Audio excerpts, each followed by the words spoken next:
안녕하세요. 저는 예쁜 딸아이를 키우고 있는 40대 여성 사연자입니다. 결혼을 해서 아이를 낳고 가정을 꾸리고 한 남자의 아내로, 한 아이의 엄마로, 그리고 또 한 사람의 며느리로 살고 있네요. 저도 며느리가 되어보기 전에는 며느리가 얼마나 고단한 자리인지 잘 알지 못했습니다. 그냥 내 할 도리 하고 적당히 주고받으면 큰 어려움 없이 잘 살 수 있을 거라 생각했는데 제가 직접 겪어본 시어머니는 그렇게 쉬운 상대가 아니더라고요. 고부 갈등이 이혼 원인의 절반이라 그러더니 그 이유를 절실히 체감할 수 있었지 뭐예요. 저도 사연을 들어서 잘 알지만 세상엔 참 별의별 시어머니가 다 있잖아요. 다들 가지가지의 이유와 방법으로 미운 며느리들을 괴롭히시는 걸 보면 다들 다른 듯 비슷하다 싶은데 그 중에서도 저희 시어머니 같은 분은 흔하지 않다 싶더라고요. 저희 시어머니가 여러 의미로 유별난 분이셨거든요. 그런 저희 시어머니 이야기를 해보자면 저희 시어머니는 참 앞뒤가 다른 분이셨어요. 차라리 다른 시어머니들처럼 대놓고 싫다고 하시거나 앞에서 얘기를 하셨더라도 욕은 먹어도 마음은 편했을 텐데 앞에서는 그런 티를 절대 안 내셨거든요. 제일 처음 남편과 결혼 약속을 하고 집에 인사를 드리러 갔을 때에도 어머니는 저를 너무나 기뻐하며 반겨주셨어요. 마치 30여 년간 헤어졌던 딸을 다시 만난 것처럼 제가 현관에 들어서기도 전부터 버선발로 달려나오셔서는 제 손을 꼭 부여잡고 반가워해 주시더라고요. 결혼 전 첫 만남 자리라 유난히도 긴장이 많이 됐던 탓에 예비 시어머니에게 어떤 꼬투리를 잡히려나 걱정하던 저로서는 참 감사하고 다행인 일이었습니다. 제 사정이나 벌이나 다른 건 다 상관없이 그냥 제 존재 자체를 좋아해 주시는 시어머니를 보며 내가 정말 좋은 집에 시집을 가는구나 생각했었죠. 그렇게 저를 좋아해 주셨던 시어머니는 상견례 자리에서도 시종일관 제 칭찬뿐이셨어요. 아유, 저는 윤희를 처음 봤을 때부터 너무 마음에 들었어요. 나한테 딸이 있었으면 이런 느낌이었을까 싶더라고요. 아유, 어쩜 딸 자식을 이렇게 잘 키우셨는지 이런 귀한 따님 데려가서 죄송스러울 따름이네요. 아닙니다. 모자란 자식 이쁘게 봐주시니 오히려 제가 더 감사하죠. 열심히 키우려 노력하긴 했는데 그래도 부족한 게 많을 겁니다. 결혼해서도 너른 마음으로 예쁘게 봐주세요. 아유, 그런 건 전혀 걱정하지 마세요. 저는 며느리한테 욕심내고 그런 시엄마 아니에요. 며느리가 너무 예쁘다. 시집살이도 없을 거다 하며 칭찬만 늘어놓으시는 시어머니의 모습에 저희 엄마도 좋은 집에 시집을 가는 것 같아서 한시름 걱정을 덜었다며 너무 좋아하셨죠. 저나 남편이나 아버지가 일찍 돌아가시고 어머니들이 혼자 계셨는데 홀어머니의 외동아들은 극악이라며 다들 걱정하던 것과 달리 저는 좋은 시어머니를 만나 참 다행이라 생각했어요. 상견례에서도 저희 결혼 문제에 걱정하시는 것 하나 없다고 결혼식장이나 예물 예단도 참견할 일 없으니 전부 저희들 알아서들 하라고 하셔서 배려해 주시는 마음이 참 감사했었죠. 덕분에 저는 편안한 마음으로 결혼 준비를 시작하게 됐고 그래도 혹시나 싶어 큰 결정을 할 때마다 시어머니에게 여쭙기도 했지만 그때마다 어머니는 다 좋다며 괜찮다고 말씀해 주셨습니다. 어머니도 별 말씀 없으시니 저희 의견대로 결혼식장을 잡고 혼수도 친정엄마랑 꼬르러 다녔어요. 뭐 혼수야 어차피 저희가 쓸 물건이니 시어머니 의견은 필요 없을 거라 생각하고 바쁜 남편 대신 저희 엄마가 저를 도와주러 따라다니셨을 뿐이었죠. 신혼집부터 결혼식에 혼숙까지 신경 쓸 게 한두 가지가 아니라 머리가 아팠지만 그래도 하나하나 잘 해결하고 있었다 생각했는데 그게 아니었더라고요. 어느 날 시어머니가 저한테 전화를 하셔서는 섭섭하다는 투로 얘기를 꺼내셨거든요. 윤희야, 너 혼수벌써 다 골랐다며? 우리 호섭이 말로는 냉장고며 세탁기며 벌써 계약까지 다 했다 그러던데. 진짜니? 예? 아, 네, 거의 다 계약했어요, 어머님. 걱정 안 하셔도 돼요. 걱정을 하는 게 아니라 혼수를 골랐으면 마지막에 나한테 확인을 받았어야지. 그걸 네 맘대로 그렇게 다 하면 어떡하니? 네? 확인이요? 어떤 걸 말씀하시는지. 어떤 거냐니? 네가 무슨 물건을 사는지 내가 알아야지. 저는 어머님이 알아서 하라고 하셔서요. 근데 싸게 잘 샀어요, 어머님. 싸게 사는 게 문제가 아니라 그런 거 살 땐 주변 사람들한테 좀 팔아주고 그래야 하는 건데 내가 아는 엄마가 가전제품 판다고 말하지 않았었니? 그래서 나는 네가 내 말 알아듣고 거기서 하자고 할 줄 알았어.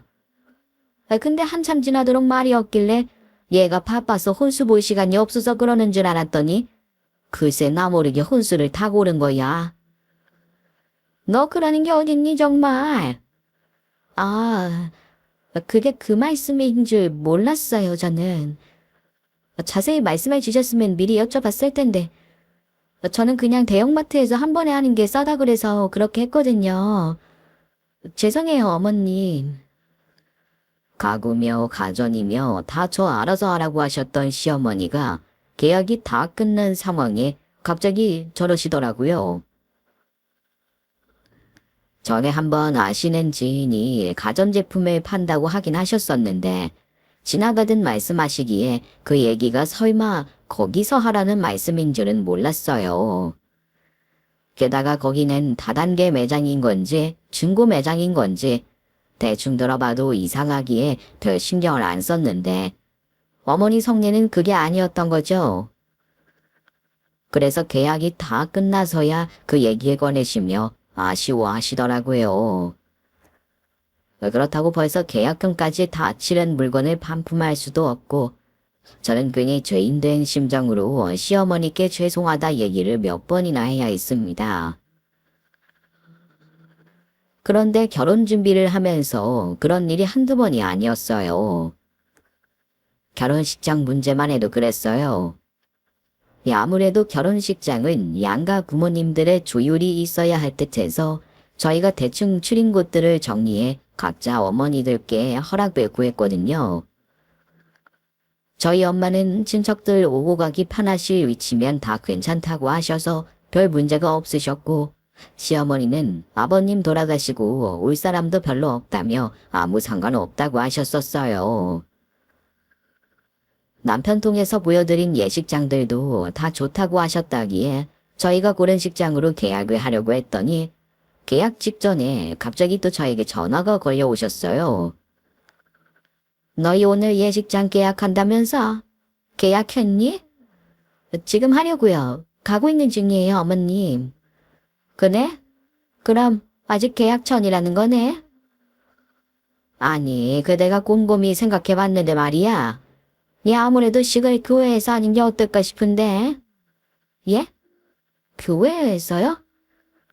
그건 좀 곤란할 것 같다고 저는 말씀드렸었는데. 그렇지, 그건 나도 아는데. 내 쪽에서도 양보가 쉽지 않아서 말이야. 내가 집사식이나 저는 사람인데 자식을 밖에서 결혼시키는 게 참 입장이 좀 그렇지 않니? 그러지 말고 이번 한 번만 윤희가 양보해주면 안 되겠니? 교회에서 식 올리자, 응? 시어머니께서는 몇 년 전에 아버님이 돌아가신 뒤로 교회를 다니고 계셨는데 그래서 교회에서 식을 올리면 어떻겠냐며 상견례 자리에서 한 차례 얘기하셨던 적이 있으셨어요. 하지만 남편이나 저는 종교가 없는 무교였고 저희 엄마는 종교가 있으신 건 아니지만 가끔 힘들 때마다 절에 기도드리러 다니시는 분이라 아무래도 교회에서 식을 올리는 건 곤란하겠다 싶었죠. 그렇게 말씀드렸더니 시어머니도 이해하신다며 알아서 하라고 하셨는데 그게 내내 마음에 걸리셨던 건지 결국 마지막이 돼서야 또 그 얘기를 하시는 겁니다. 계약이 코앞인데 또 그 얘기를 하신다는 건 시어머니가 정말로 교회에서 식을 올리기 바라시는 거구나 싶더라고요. 교회를 다니지도 않는 저희 입장에서는 남의 교회에서 식을 올리는 게 맞는 건가 싶고 불편하기만 했지만 시어머니가 저렇게 바라시니 어떻게 또 거절을 하겠어요. 저희 엄마에게 말씀드리니 그러라고 하시기에 결국 마지못해 시어머니가 바라시는 대로 교회에서 식을 올리기로 했습니다.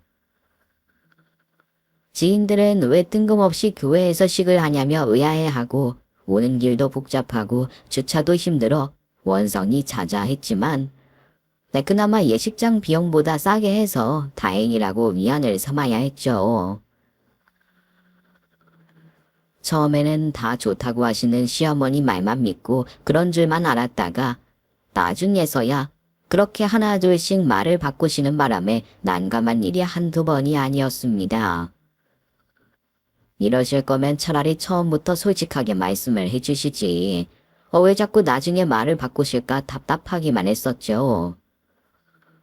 하지만 그때까지는 저도 시어머니를 이해해 보려고 했어요. 어머님이 마음이 여리신 분이라 대놓고 말씀을 못해서 그러시는 거라 생각하고 있었거든요. 남편도 자기 어머니는 평생 집에서 살림만 하신 분이라 세상 물정도 잘 모르시고 순하고 좋은 분이라 얘기하곤 했었고요. 저도 정말 그런 줄만 알고 시집을 갔고 시어머니가 여리신 분인 줄만 알고 있었는데 막상 살면서 겪어보니 제 예상과 많이 다른 겁니다. 결혼 전에는 아무것도 불만 없다 그러시고 결혼 후에도 우리끼리만 잘 살면 된다고 바라는 거 없다 그러시더니 그게 아니셨는지 불만이 생길 때마다 저희 친정엄마에게 전화를 해서 제 흉을 보셨더라고요.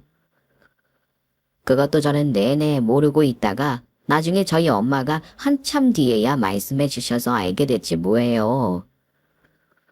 딸 흉을 보낸 사돈에게 화도 못 내고 그 꼬잡을 듣고 계셨을 엄마를 생각하면 지금도 가슴이 미어지는 듯하네요. 제가 과일을 성글게 깎았다며 엄마에게 전화해 가정교육 운운하고 제가 안부 전화 안 한다며 저희 엄마에게 전화하고 제가 교회를 안 따라온다고 섭섭하다 하시고 정말 별의별 이유로 저희 친정엄마에게 전화해서 사람을 힘들게 하셨더라고요. 어쩐지 저희 엄마가 가끔씩 혼자 계시는 시어머니를 잘 챙겨봐 드려라 할 때마다 똑같이 혼자 사는 형편 걱정하시는구나 했었는데 알고 보니 그게 그런 이유에서였구나 생각하니 미치겠더라고요. 심지어 제가 시어머니에게 못했던 것도 아니었거든요. 시어머니도 혼자 계시니 친정엄마 생각해서 시어머니에게도 소홀함 없이 잘 하려고 노력해왔어요. 뭘 사드리려고 그래도 두 집에 하나씩 똑같이 사드리고 용돈을 한 번 드려도 액수 차이 나지 않게 챙겨드리려 했죠. 하물며 맞벌이 하느라 바쁜 와중에 안부 전화는 내 시댁에 더 많이 드렸습니다. 저희 엄마는 가끔 문자만 남겨드려도 바쁜데 무리하지 말라고 하시는 분이라 좀 덜했어도 시어머니는 매번 뭐가 궁금하신 분이라 전화를 자주 드려야 했어요. 한 번 전화하면 1시간이 기본이라 이 전화하는 게 쉬운 일이 아니었는데도 말이죠. 그런데도 뭐가 모자라셨는지 저희 엄마에게 며느리가 안부 전화를 안 한다, 시모라고 내외하나 보다 섭섭하다는 말씀을 잔뜩 하셨다죠. 차라리 저에게 그러시지 왜 뒤에서 저희 엄마한테 그러셨을지 저는 이해를 할 수 없었죠. 그걸 또 그대로 전하면 딸 자식이 힘들까 싶어 혼자 삭히신 엄마는 저한테 말씀도 안 하셨고요. 진작 알았더라면 남편과 한바탕 하는 일이 있더라도 그런 일이 없게 했을 텐데 너무 늦게 알아 어쩔 도리가 없었다는 게 답답할 따름이었습니다. 그렇게 사돈에게까지 며느리 뒷담을 하시는 분이 본인 친구들에게 제 욕을 안 했을 리 없었죠. 종종 남편 없이 저 혼자 시댁을 들를 일이 있을 때마다 시어머니가 대문을 활짝 열어놓고 전화를 하셨는데 그때마다 주제가 다 제 욕이더라고요. 걔는 예뻐할라 그래도 예뻐할 구석이 없어. 생긴 거가 이쁘긴 뭐가 이뻐. 눈만 커서는 여시같이 생겨서 별로야. 사람이 고급스럽게 생겨야 예쁜 거지. 걔는 좀 천박하게 생긴 구석이 있지. 아유, 인물 가지고 며느리 드리는 건 아니지만 내 성엔 안 차. 인물로 따지면 우리 호섭이가 10배는 잘났지. 거기다 걔는 생긴 게 그래서 그런지 하는 짓도 영 별로야. 앞에서만 어머니 어쩌고 하면서 잘하는 척하지 뒤에선 얄짤없어. 어쩌다 안부 전화도 겨우 오면서 내가 오라고 해야 한 번 온다니까.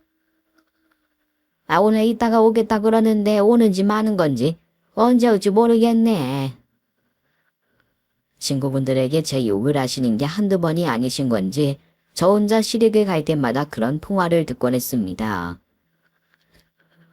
제 앞에서는 싫은 소리 안 하시던 분이 친구분들 앞에서는 저렇게 욕을 하신다니 처음엔 충격이 상당했어요.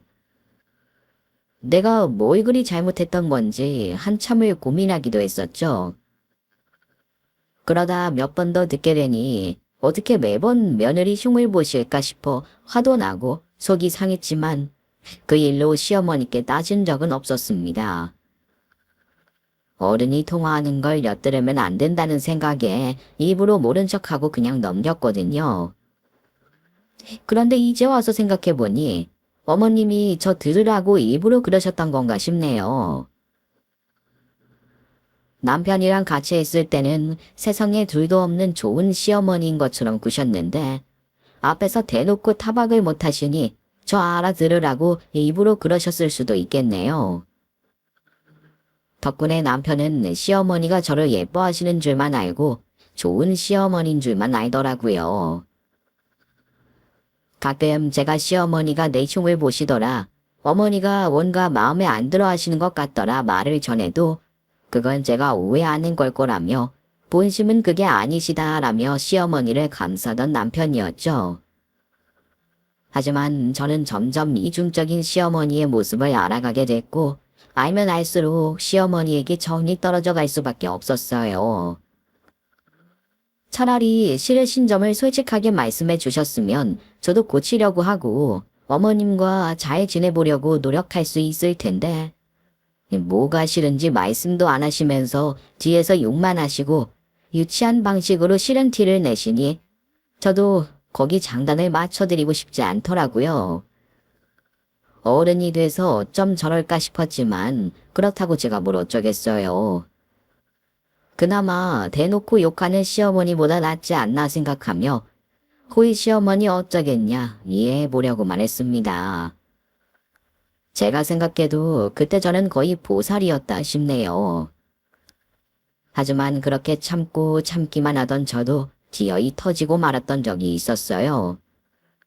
그때가 제가 저희 딸아이를 임신했을 때였죠. 저희가 결혼을 일찍 한 편이 아니다 보니 원래는 결혼하자마자 아이를 가질 계획이었어요.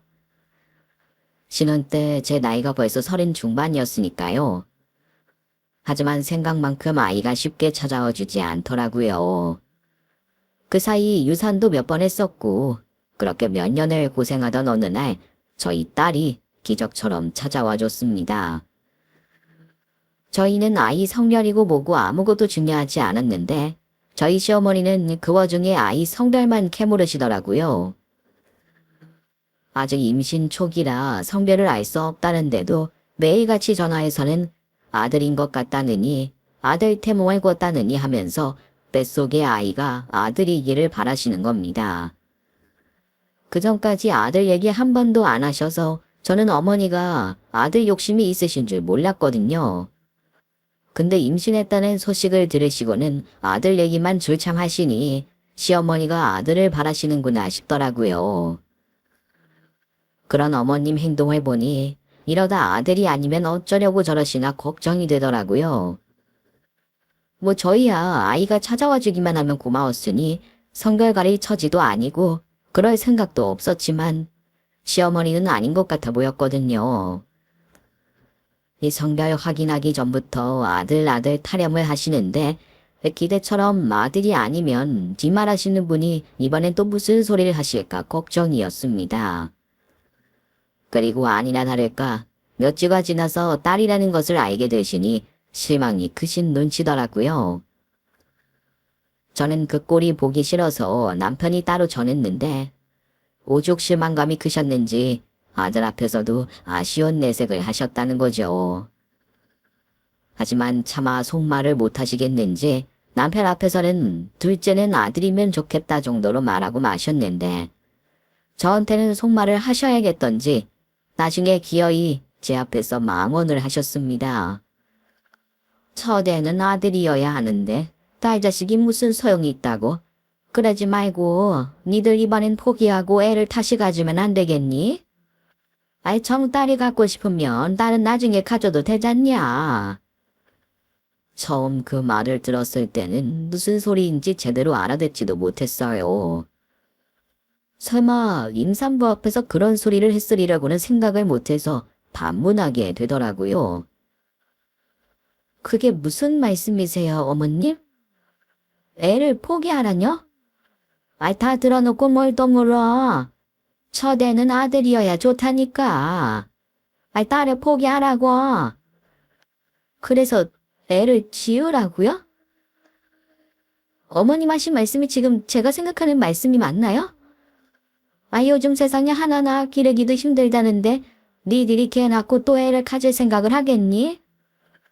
그럴 여력도 안 되고 말이야. 어차피 하나 낳을 거면 이왕이면 아들이 낫지. 너도 나중에 다 아들 덕 보고 살 텐데 안 그러냐? 어렵게 임신한 저더러 시어머니가 딸임이 포기를 하고 아들을 가지라는 소리를 하시더라고요. 그런 말을 어떻게 아이의 할머니가 할 수 있는지 저는 너무 화가 나서 주체를 할 수 없었어요. 그래서 잘 기억나진 않지만 순간 이성을 잃고 시어머니에게 따졌어요. 어머님, 미치셨어요. 어머님이 뭔데 제 자식을 어쩌라 말하시는 거예요? 어떻게 저한테 그런 말을 하실 수 있어요? 어머님은 할머니 자격이 없네요. 어떻게 귀중한 생명을 두고 그런 생각을 하세요? 손녀가 그렇게 싫으시면 평생 볼일 없게 만들어 드릴 테니까 앞으로 저희 찾아오지 마세요. 결혼해서 시어머니에게 실망하고 상처받은 순간이 많았는데도 늘 잘 참았던 저였는데 아직 태어나지도 않은 아이에게 악담을 하는 것은 도저히 참지 못하겠더라고요. 그래서 다시는 보지 말자며 시어머니를 집에서 쫓아내고 절연을 선언했습니다. 그때는 정말 다시는 시모를 보지 않을 생각이었죠. 남편한테도 얘기를 하고 남편도 화가 나서 시어머니에게 따지러 갔고요. 처음에는 남편이 제 편을 들어줘서 고마웠어요. 남편만 내 편이면 시어머니도 무섭지 않았죠. 근데 그랬던 남편이 시댁에 갔다 돌아와서는 갑자기 시어머니 편을 드는 겁니다. 들어보니까 당신이 좀 오해를 한 것 같아. 엄마가 말 실수하신 건데 자기가 생각하는 그런 얘기 아니었더라고. 엄마는 우리가 하나만 낳고 안 낳는다고 할까봐 둘째도 낳는 게 어떻겠냐 말을 하신 거래. 그게 무슨 소리야? 나한테 분명히 이번 애는 포기하고 아들 가지라고 하셨는데. 그 말이 어떻게 그 말이야? 그게 말이 돼? 그러게. 어머니가 애들로 말을 하려고 하시다 보니까 오해가 생긴 모양이야. 그렇다고 설마 어머니가 우리 애한테 그런 끔찍한 말을 하시겠어? 아무리 그래도 자기 손주인데 그럴 리 없잖아. 그러니까 당신도 오해 풀고 한 번만 이해해줘. 어머니가 미안하신지 계속 울기만 하시더라. 제 앞에서는 표정 한 번 바꾸지 않고 끔찍한 소리를 잘만 하시더니 아들 앞에서는 또 말을 바꾸셨던 겁니다. 자기 엄마가 순진한 줄만 아는 남편은 설마 자기 엄마가 그런 소리를 했을 리가 없다며 시어머니의 말을 믿었고, 저는 혼자 답답함을 토로할 수밖에 없었죠. 게다가 그 후로 시어머니가 저한테 사죄한다며 집까지 찾아와 대역죄인 마냥 바닥에 무릎까지 꿇고 싹싹 빌며 사과를 하시는데, 그걸 제가 받아들이지 않으면 저만 나쁜 년이 되겠더라고요. 그래서 그 일은 없던 일 셈치겠다며 넘어가게 됐고, 그 후로 출산도 무사히 했어요. 하지만 그때의 상처가 앙금이 됐는지 저는 시어머니와 진심으로 잘 지내진 못하겠더라고요. 그런 심오의 막장들을 겪으면서 저는 점점 시어머니에게 정이 떨어져 갔고 마음에 담을 쌓아갔습니다. 남편은 자기 엄마가 설마 그럴 리 없다며 끝까지 시어머니 편을 들었지만 저는 이미 시어머니에게 더 기대하는 바가 없어졌어요. 그냥 서로 할 도리만 하면서 적당히 거리를 두고 지내야겠다 생각했죠. 다행히도 딸이 태어난 뒤로는 손녀를 예뻐하시는 좋은 할머니의 모습만 보여주셔서 저도 다행이라 생각하며 적당히 잘 지냈습니다. 예전 같았으면 보고 싶다고 시댁 오라고 하면 어떻게든 갔을 텐데 그 후로는 오라고 한다고 매번 가지 않고 바쁘다고 하거나 아이 핑계대면서 적당히 거리를 두고 그런 대로 요령 피우며 지내고 있었어요. 물론 시어머니 입장에는 그것 가지고도 불만이 이만저만이 아니셨을 테고 그래서 저한테 전화하셔서 뭐라고 하실 때도 있었지만 그때마다 제가 아이 돌봐야 한다고 그냥 끊어버렸거든요. 정작 만나서는 옆에 있는 남편 때문인지 별말 못하셨으니까요. 뭐 가끔 남편 통해서 섭섭한 티를 내시는 듯 했지만 제 귀에 들리지 않으니 무시하면 그만이었죠. 그렇게 시어머니와 대면대면한 듯 최소한의 도리만 하며 잘 지내고 있던 어느 날 청천벽력 같은 소식이 찾아왔습니다. 저희 딸이 언젠가부터 부쩍 피곤해하고 코피를 자주 흘리기에 몸이 약해졌나 싶었어요.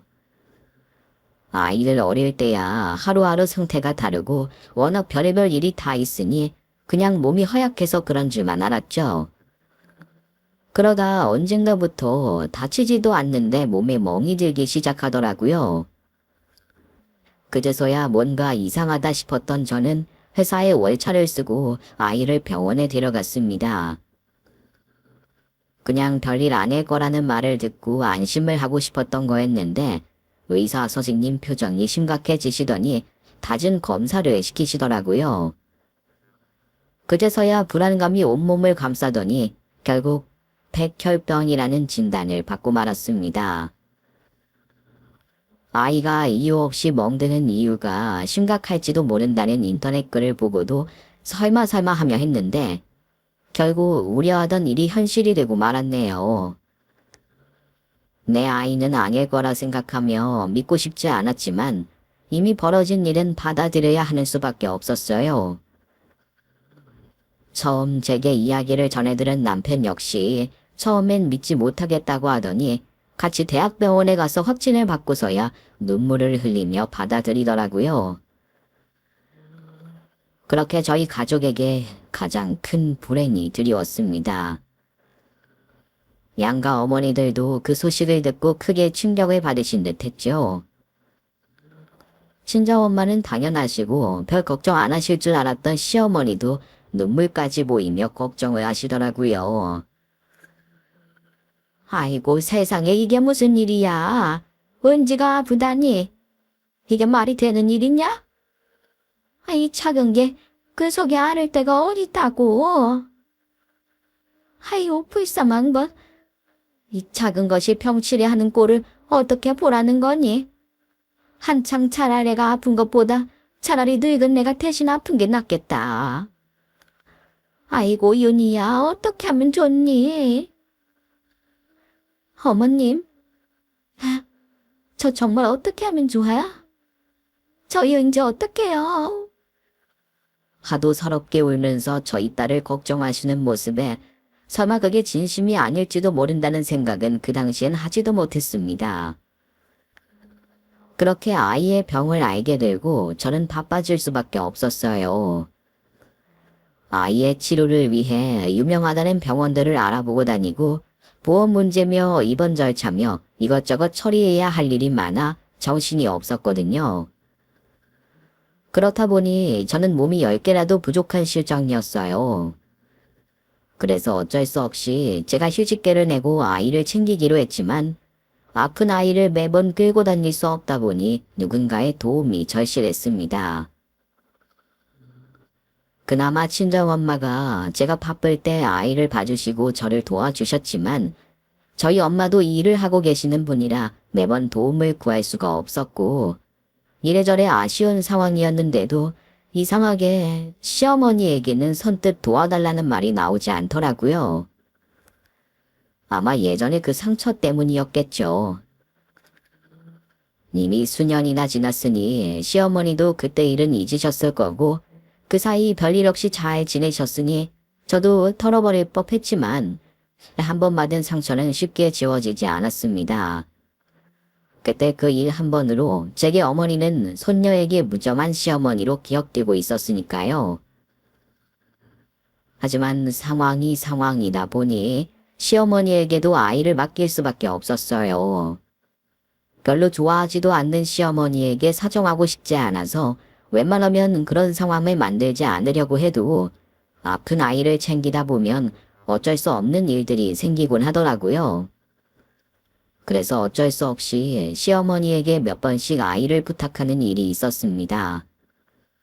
그나마도 하루 종일 맡기는 건 불안해서 길게는 2~3시간 정도로 짧은 시간이었지만 어쨌든 시어머니에게 신세를 지게 됐네요. 그때마다 시어머니는 아픈 손녀 위해서 뭐든 하시겠다며 흔쾌히 달려와 주셨고 그 모습에 저도 시어머니를 다시 보게 됐어요. 제가 없는 동안 손녀를 잘 돌봐주시며 아픈 아이를 누구보다 걱정하는 듯한 어머님의 모습에 그동안 내가 너무 편견에 갇혀 시어머니를 멀리했던 건가 후회가 들 정도였죠. 제가 다시 시어머니와 가까이 지내는 듯한 모습에 남편도 좋아하더라고요. 아픈 아이 때문에 몸도 마음도 지친 상태라 그런지 저도 이제는 시어머니와 다시 잘 지내고 싶어지더라고요. 그렇게 온 가족들의 도움으로 아이의 치료를 하던 중 믿을 수 없는 일이 벌어지고 말았습니다. 제가 잠시 집을 비운 사이 딸아이가 없어지고 말았거든요. 그날 저는 잠든 아이를 두고 병원에 다녀와야 했습니다. 아이를 두고 자리를 비울 수 없던 저는 시어머니에게 와달라 부탁을 드렸고 시간이 없던 저는 시어머니가 곧 도착하신다는 얘기를 듣고 집을 나섰어요. 그런데 얼마 뒤에 시어머니가 전화가 오셔서는 은지가 집에 없다고 하시는 겁니다. 윤희야, 너 은지 데리고 갔니? 예? 아니에요. 저 혼자 왔어요, 어머님. 근데 왜 애가 집에 없어? 애가 자고 있다 그러더니 안방에도 애 방에도 은지가 없다. 그게 무슨 말씀이세요? 은지가 집에 없다뇨? 아니 나도 너무 놀라서 너한테 전화한 거야. 아내가 좀 전에 도착했는데 애가 집에 없다니까. 그래서 나는 네가 애를 데려갔나 싶었더니 그럼 애가 대체 어디 간 거야? 아이가 없어졌다는 소식에 저는 이성을 겨우 붙잡을 수밖에 없었습니다. 집에 있어야 할 아이가 혼자 어딜 갔다는 건지 저는 정신없이 아이를 찾아다닐 수밖에 없었어요. 시어머니는 제 말을 듣자마자 아이를 찾겠다며 나가서 소식이 없으셨고 회사에 있던 남편도 저와 같이 아이를 찾아다녔죠. 하지만 어딜 둘러봐도 저희 아이의 흔적은 보이지 않았습니다. 딸아이와 자주 가던 집 앞 놀이터부터 슈퍼, 문방구, 아이가 갈 만한 곳을 다 찾아봤지만 아이는 그 어디에도 없었어요. 집 근처 CCTV 전부를 뒤져도 흔적이 없더라고요. 애가 집을 나갔으면 어딘가에라도 흔적이 있어야 할 텐데 마치 증발하듯 사라져버린 걸 보니 이게 말이 되나 싶더라고요. 누가 작정을 하고 아이를 데려간 게 아니라면 불가능한 일이 아닌가 싶었죠. 하지만 누가 저희 집에 들어와 자고 있던 아이를 납치했을 리도 없고 식구들이 아이를 데려갔을 리도 없으니 저희는 아이가 잠에서 깼다가 엄마를 찾으러 집 밖을 나간 것이라 생각할 수밖에 없었습니다. 그리고 저는 당연히 제 탓을 할 수밖에 없었어요. 시어머니도 아이를 잠깐이라도 혼자 두고 나간 게 잘못이라며 제 탓을 하시더라고요. 너는 엄마가 돼서 어쩌자고 새끼를 잃어버렸어? 그것도 아픈 애를 말이야. 아직 학교도 안 들어간 어린애를 두고 어딜 다닌다고? 내가 파주러 간다 했는데 그 잠깐을 못 기다리고 애를 그냥 두고 나갔어? 다 제 탓이에요. 제가 신경을 더 썼어야 하는데. 그래, 다 네 탓이지. 엄마가 애를 잃어버리는 게 말이나 되니? 그것도 집에서. 결국 이렇게 될 걸 뭐하러 그 고집을 부렸나 몰라. 낳지 마라 해도 결국 지존으로 잃어버릴까? 시어머니가 저를 원망하며 막말을 쏟아내셨지만 저는 모든 것이 제 탓이라 생각하며 시어머니를 원망하지도 않았습니다. 남편이나 친정엄마는 제 탓이 아니라며 저를 위로했지만 저는 시어머니 말씀이 다 맞다 생각했어요. 엄마가 돼서 어쩌자고 애를 잃어버린 건지 약 타는 게 뭐 그리 대단한 일이라고 그랬을까. 시어머니 오실 때까지 기다리면 되는 걸 왜 안일하게 생각하고 애를 혼자 두고 나갔을까. 그냥 어쩌다 이런 일이 벌어졌을까 자책만 하게 되더라고요. 그래서 저는 제가 벌인 일을 수습하겠다며 어떻게든 제 손으로 아이를 찾으려 노력할 수밖에 없었습니다. 이대로 영영 은지를 보지 못한다면 저는 다시는 숨을 쉬고 살아갈 수 없을 것 같았어요. 그렇게 저는 거의 일주일 동안을 먹지도 자지도 않고 아이를 찾아다녔습니다. 매일매일이 위기인 아이가 길에서 어쩌고 있을지 생각을 하면 도저히 쉴 수가 없었거든요. 그렇게 전단지를 부리고 다니고 어떻게든 아이의 흔적을 찾으려 버둥대던 어느 날, 일주일 만에 경찰서에서 소식이 들려왔습니다. 정말 기적 같게도 저희 딸을 찾았다는 소식이었죠. 아이를 찾았다는 소식에 놀랄 새도 없이 경찰서로 달려간 저는 일주일 만에야 딸과 재회를 할 수 있었습니다. 경찰들은 일주일 만에 찾았다며 다행이라 했지만 제게는 그 일주일이 천년 같은 시간이었네요. 여기서 차로 3시간가량 떨어져 있는 마을 교회에서 연락이 왔어요. 그 납치는 아닌 것 같은데 내가 그 근처로 혼자 돌아다니고 있었다네요. 그래서 교회에서는 처음엔 동네에서 잃어버린 아이인 줄 알고 보호만 하고 계셨나 보더라고요. 거기가 시골이라 근처에 경찰서도 없어서요. 근데 몇 날 며칠 지나도 애 찾으러 오는 사람이 없고 애를 안다는 사람도 없어서 그래서 경찰서에 데려가셨는데 실종 아동인 걸 확인하고 저희가 인계받았습니다. 근데 애가 대체 어떻게 그 멀리까지 혼자 간 건지 모르겠네요.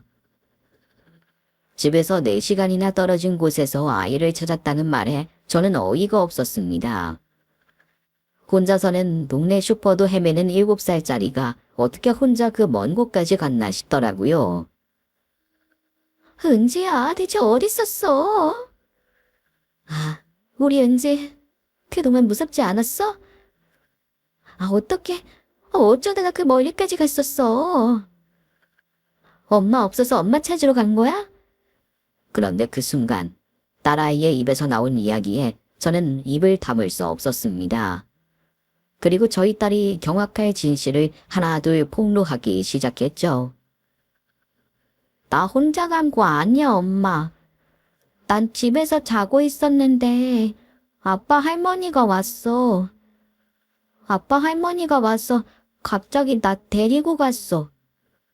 그래서 아빠 할머니랑 버스 타고 한참 갔는데 할머니가 나보고 기다리라고 하더니 안 왔어. 정신없이 쏟아내는 아이의 말에 저는 정신이 혼미했습니다. 아이가 말하는 아빠 할머니는 아이의 친할머니였거든요. 친가 외가를 아빠 엄마라 말해서 평소 할머니들도 아빠 할머니, 엄마 할머니 부르고 했는데 아빠 할머니가 아이를 데려가다니 이게 무슨 말인가 싶더라고요. 시어머니는 분명 저한테 집에 오자마자 아이가 없었다고 하셨었는데 말입니다. 그게 무슨 소리야, 은지야? 아빠 할머니가 집에 와서 은지를 데리고 갔다고. 그리고 아빠 할머니랑 같이 버스를 타고 멀리 갔다는 거야? 한참 갔는데 차도 별로 없고 사람도 없어서 무서웠는데 할머니가 거기 은지 혼자 있으라고 그랬어. 그래서 거기 있었는데 할머니가 안 오셨어? 그래서 어떻게 했어, 은지? 깜깜해질 때까지 할머니가 안 와서 무서웠어. 배도 고프고 머리가 아팠어. 그래서 할머니 찾으러 다니면서 울고 있는데 어떤 아줌마 만났어. 자기 집에 가서 밥 먹자 그래서 따라가서 밥을 먹었어. 좋은 아줌마였어. 그럼 그때 그 아주머니한테 엄마 아빠 찾아달라고 하지 그랬어. 왜 아무 말도 안 했어? 아빠 할머니가 말하지 말라고 그랬어. 할머니가 다시 찾으러 올 때까지 다른 사람한테 엄마 아빠 얘기하면 엄마랑 아빠가 큰일 난다고 그랬어. 그게 무슨... 아빠 할머니가 정말로 은지한테 그런 말 했어? 은지가 아파서 엄마 아빠가 힘들다 그랬어. 원래 나는 태어나면 안 되는 아이였는데 엄마가 고집 부려서 낳은 거라고. 근데 아파서 글렀다고 그랬어. 그래서 은지가 없어야 엄마 아빠가 행복하다고. 아빠 할머니가 은지 혼자 있어야 한다고 그랬어. 그래서 은지는 은지 때문에 엄마 아빠가 힘든 거 싫어서 아빠 할머니가 시키는 대로 했어. 아이의 입에서 나온 충격적인 말에 저는 어찌할 바를 몰랐습니다. 그런 딸의 얘기를 같이 듣고 있던 남편도 마찬가지였겠죠. 그러니까 이 모든 건 전부 시모의 짓이었습니다.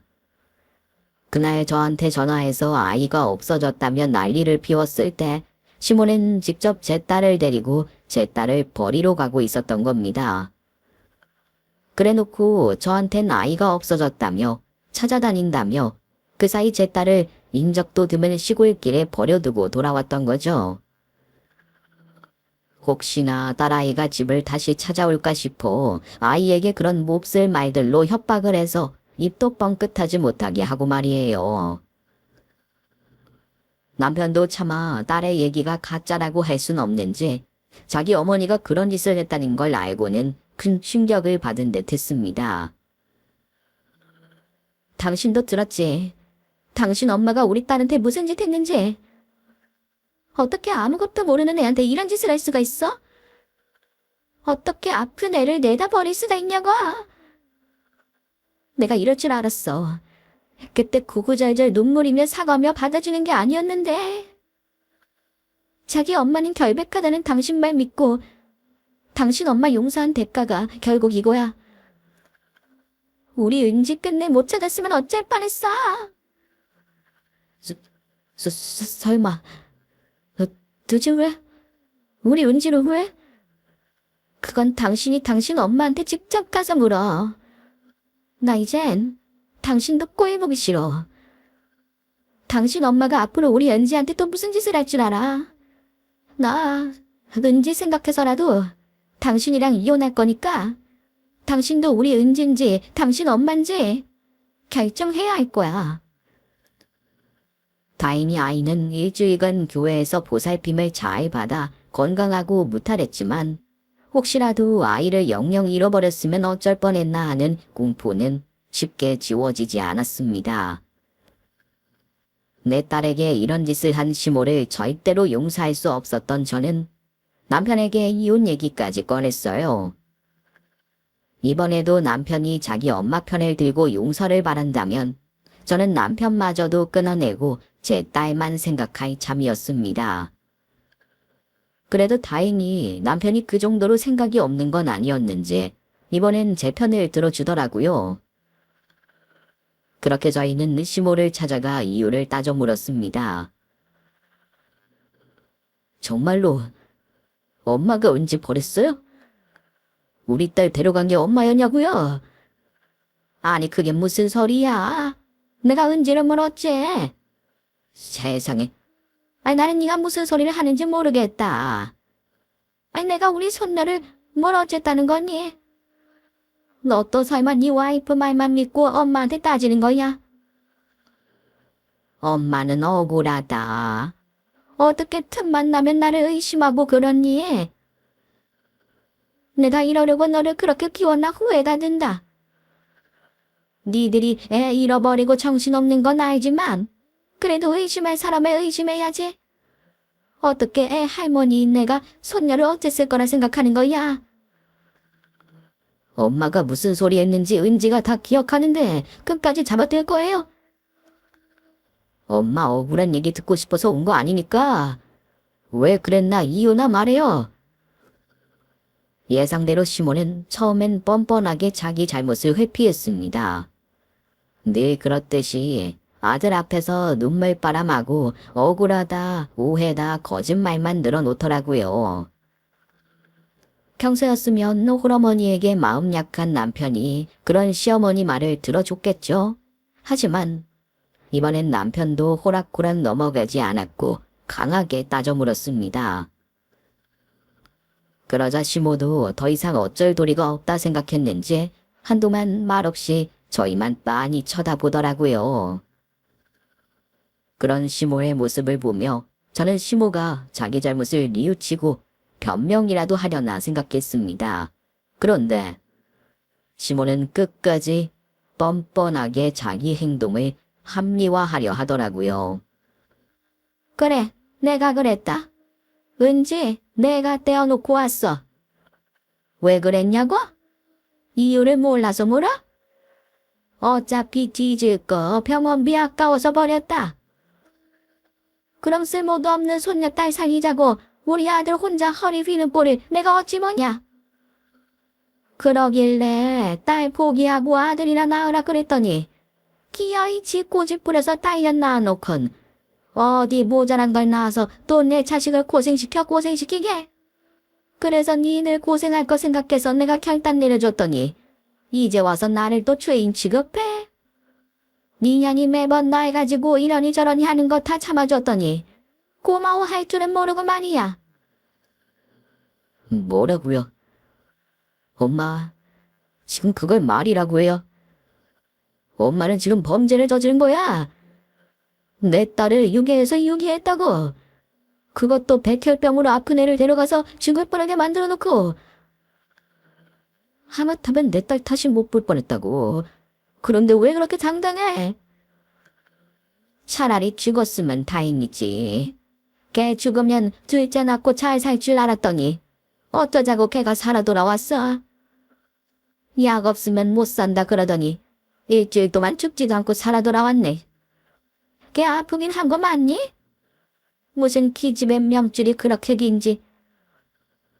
그러게 이참에 그냥 잃어버린 애 있고 니들끼리 새 출발이나 하지 그랬어.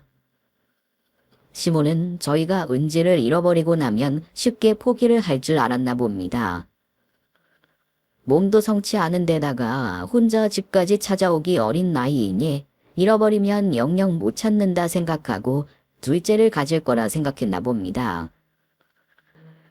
자기도 자식 낳아본 어미면서 어떻게 그런 생각을 할 수 있었는지 모르겠지만 아들밖에 모르는 시모의 집착은 너무 무서운 것이었네요. 그런 시모를 보고 저와 남편이 치가 떨려 어쩔 줄 몰라 하는데도 시모는 아무것도 잘못한 게 없다는 표정이었어요. 정말로 힘들게 사는 자기 자식을 위해 자기가 작은 희생을 한 줄 아는 것 같더라고요. 옛날에는 입 털겠다고 새끼들 낳자마자 보내기도 하고 그랬어. 다들 그러고도 잘만 살았다. 자식이야 남는 놈 하나만 있으면 되는 거고. 대의의 아들 하나 있으면 되는 거지. 딸 연에다가 병까지 걸린 애를 계속 키워봐야 뭐하냐? 니들도 지금 잠깐 키운 정 때문에 이러는 거지? 잃어버리고 계속 있었으면 그냥 잊혀졌을 애야. 앞으로의 70년을 생각해야지. 겨우 7년 전 가지고 뭐 그렇게 요난이니? 그 입 안 다물어. 당신이 어떻게 이럴 수가 있어. 내 가족, 내 자식한테 어떻게 그런 짓을 할 수 있냐고. 내 딸 건드린 당신 가만 안 둘 거야.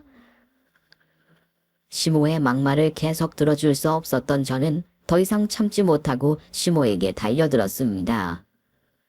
그리고는 늙은 시모의 머리채를 잡고 상모를 돌리며 손 닿는 대로 시모를 펑펑 때려줬어요.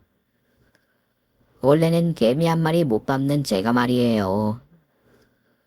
평소 같았으면 말렸을 남편도 그런 저를 말리지 않고 그저 바라만 보고 있더라고요. 아마 맘 같아서는 자기도 자기 엄마를 가만두지 못했을 겁니다. 하지만 자기 부모를 때린다는 건 천인공노할 일이니 마지막 이성이 붙들어주고 있었나 보네요. 그런 걸 생각하면 자기 손녀를 내다버린 할머니는 무슨 죗값을 치러야 하나 모르겠지만 말입니다. 결국 저희는 그날 후로 시모와 연을 끊기로 했습니다. 딸을 해코지 하려는 시모와 절연하는 건 당연한 일이었지만 그것 말고는 시모에게 복수할 길이 없더라고요. 아들밖에 모르는 시모에게 아들과 안 보고 사는 것만큼 끔찍한 일이 어디 또 있겠어요. 뭐 저야 처음부터 마음에 들지도 않는 며느리였으니 제가 안 보고 살겠다는 건 씨알도 안 먹혔을 거고 아픈 손녀야 어찌되던 말던 관심도 없겠죠. 하지만 아들만 바라보고 살던 시모에게 아들이 없어진다는 건 시모의 인생이 끝장나는 일이었을 겁니다. 아니나 다를까 연 끊자는 남편의 말에 시모가 그제서야 억지 사과를 하더라고요. 우리 앞으로 다신 보고 살지 맙시다. 내가 은지 키우면서 엄마를 다시 볼 자신이 없네요. 그렇다고 내 처자식 버릴 순 없고 이젠 엄마를 버리렵니다. 이런 내가 배은망덕한 페르나라 생각하시면 그렇게 생각하세요. 나도 당신이 한 짓 용서할 수도 없고 이해할 수도 없으니까. 그게 무슨 소리야? 호서봐, 너 무슨 말을 그렇게 하니? 엄마가 실수 좀 했기로써니 연애 끊자고? 너 그런 소리가 그렇게 쉽게 나와? 실수. 이 일을 실수라고 하는 당신이랑은 더 할 말도 없네요. 그러기에 당신이 바라던 게 이런 거 아니었어. 손녀 미워서 버리려고 했던 사람이 아들 안 보고 사는 건 무서운가요? 나는 너에 의해서 그런 거라니까. 한 달이 건너 천리라고. 내가 호섭이 너보다 은지개가 귀하겠니? 나는 아픈 애 때문에 너 혼자 힘든 게 싫어서 그래서 그런 건데. 자식 생각하는 엄마 마음에 그렇게 몰라주면 어떡하니? 그런 게 모성이라고 하지 마요. 내 자식 귀하면 남의 자식도 귀한 줄 아는 게 모성이고 인지상정이지. 심지어 은지는 당신 손녀잖아요. 은지가 남의 새끼보다 못해요. 됐고. 그렇게 보기 싫은 손녀 앞으로 안 보고 사셔도 되니까 우리도 보지 말고 살자고요. 그래도 떠나실 때 장례식은 치러 드릴 테니까 죽을 때까지 연락하지 말고 혼자 알아서 사세요. 그렇게 저희는 시모와 연을 끊었고 그 일은 결국 제일 큰 복수가 됐습니다. 아들 걱정만 그리 하던 사람이 아들을 못 보고 사니 애간장이 끓는지 몇 년 뒤에 결국 병을 얻었더라고요. 우리 딸 백혈병 걸렸을 때는 자식 고생할 거라고 내버린 사람이 자기 아프다고 아들에게 병원비 내어달라 연락을 해왔거든요. 물론 남편은 남남인 사이에 무슨 병원비냐며 답장도 해주지 않았고 그 후로 몇 번 더 연락이 왔지만 저희는 끝내 무시했습니다. 아픈 꼴이라도 보이면 아들 마음이 돌아설 거라 생각했는지 모르겠지만 시모가 바라던 대로 되진 않았네요. 그 후 시모가 살던 집을 팔고 요양병원에 들어갔다는 소식을 들었지만 그 얘기를 듣고도 식은기심이 들지 않으면 제가 무정한 걸까요?